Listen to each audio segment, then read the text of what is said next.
Hello and welcome to Access Sportsnet. Lakers brought to you by your Toyota dealers. We make it easy. I'm Chris McGee alongside Robert Ory and Big Game James Worthy. We have Allie and Mike Trudell out in Oklahoma City. The Lakers get blown out by the Thunder. They were never really in this one, fellas. OKC used a 40-20 second quarter to kind of blow this game open early. Listen, OKC's the deepest team in the league. They're missing a couple of key players, still had 7 guys in double figures. They're the best defensive team in the league.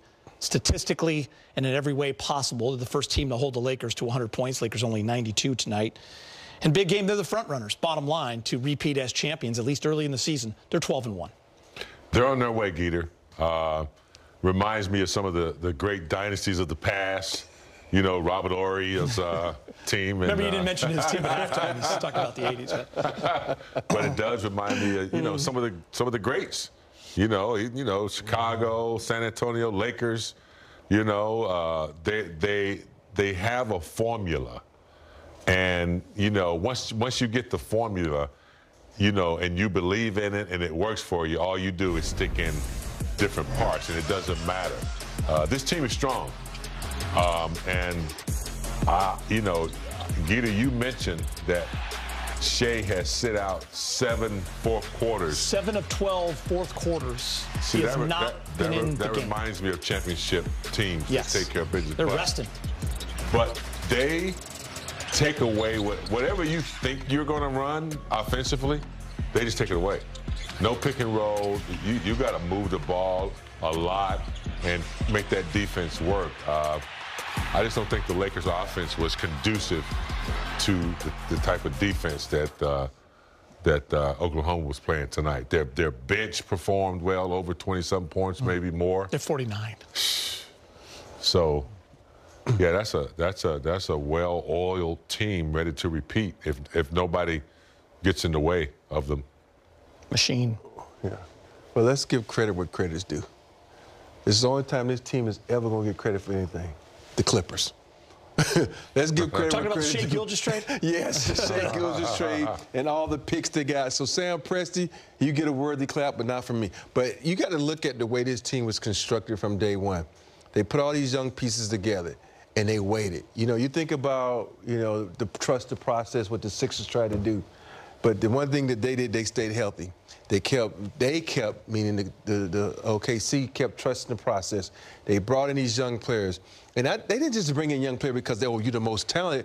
You're the young player bring that's going to fit this system. Yeah. You're going to come in and we make all of y'all friends. You know, I think about, you know, our team in 2000, outside of Kobe, we were all around the same age. You know, Kobe was, you know, what, 10 years younger than us? But this team is all around the same age. And when you got teams that's around the same age, you kind of bond a little bit more because you have some similarities. You talk about the same thing. And this team is so connected. And it's amazing how much fun they have together and the way they run that system. So let's just give this whole organization credit, because you think about when they had, you know, Westbrook, KD, and James Harden and went to the finals, and next thing you know, this team was disbanded. But they came back. They reloaded. A lot of teams aren't able to reload like they did. And stay competitive the whole time with Chris Paul coming in for a year or two. And so you got to give it up. You know, Westbrook tried to give him a float, but then they brought in Shea. So this team is scary, man. I hate to say it. They're going to be scared for a couple of years because they signed everybody back. And so got draft picks in the future. Yeah, I mean, they have the Clippers draft pick this year still from that Paul George trade. I mean, truly remarkable. I said, give the credits to the Clippers for something. Yeah, they deserve it tonight. Listen, let's look at, we talked a lot about the stars coming into this night, you know, Shea versus Luka. You know, I know it's early in the year, but two of the top contenders for MVP, and Shea gets the better of this one. Look at his numbers. Again, he only played 29 minutes. He seems to never play in the fourth quarter. He scored 30 on 10 of 18. He was 2 of 7, 5 rebounds, 9 assists. Luka just 19 points, did not play in the fourth quarter either. 7 of 20, 1 for 7 from 3, 7 rebounds, and 7 assists. Big game. Shea was that guy tonight. He's just in control. He runs that offense. And he doesn't have to get it in bunches. You just look at the box score and you've seen that he's done it all, and he's done it efficiently. Yeah, Geeter. I mean, this kid is like so deliberate and so like under control and so knows what he can do on every possession. Like, he just kind of surveys pick and rolls, ISO situations where he can get his shots, and a true leader. I just think he's a phenomenal teammate, and his teammates play well with him. They play for him. He's a great leader, just unstoppable, and didn't even play the fourth quarter. Yeah, I want to say this about if you could put up a side-by-side of Luka shots and Shea shots, they were pretty much the same shots. But what makes it different is Luka's shots were all contested. You know, that shows you how good this team is defensively. You just saw all his shots.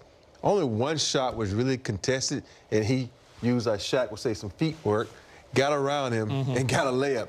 And so that's the thing about this guy. He's so elusive. With Luka, he's trying so hard to be that guy to take shots. And a lot of his shots, to me, I hate to say it, but bad shots, because you got 3 defenders on you, move the ball, it'll come back to you, because apparently the whole team are scared to shoot sometime because they want to get you to rock. And like right there, contested shot. And he made it, but still, it's a difficult shot, and it makes it tougher on you, and it wears you down as a player because you've taken such difficult shots. And I think it's so hard for anyone offensively when they can throw this many bodies at you with length, with speed, with athleticism, James. They're physical as well. This is not an easy team to score against. We saw Austin Reeves struggle as well. He was 0 for 5 from 3, did not get over the 20-point threshold, only had 13, and just couldn't get loose either. Yeah, there was a diameter there where they couldn't penetrate within 14 feet. They couldn't get inside the lane, Geeta. I mean, Ayton couldn't get in there. What he did, you know, they swarmed him. They were very active with their hands.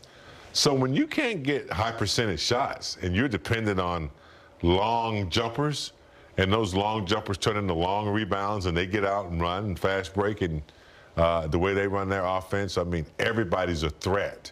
They seem to be in the right place at the right time. They're well-oiled. They have a system in place, and they run it well. You take something away, there's somebody else, you know, cutting, Chet, or, you know, anybody. So the guys off the bench, when their bench players come in, they look like starters because it's the same movement, the same offense, and defensively, they just get into you physically. I want to show you this graphic. It's offense that the Lakers have played this year, and they are one of the better offensive teams in the league compared to what they did tonight. They've been averaging 118, field goal percentage at 51% with 26 assists. Tonight, after 3 quarters, they only had 10 assists.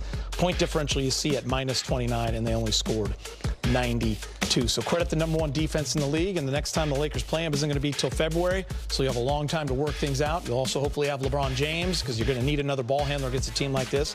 But the bad part, they're going to have Lou Dirt back. They're going to have Jalen Williams back. Yeah, so they are going to be very good. Time to hear from Coach J.J. Redick, brought to you by your Toyota dealers.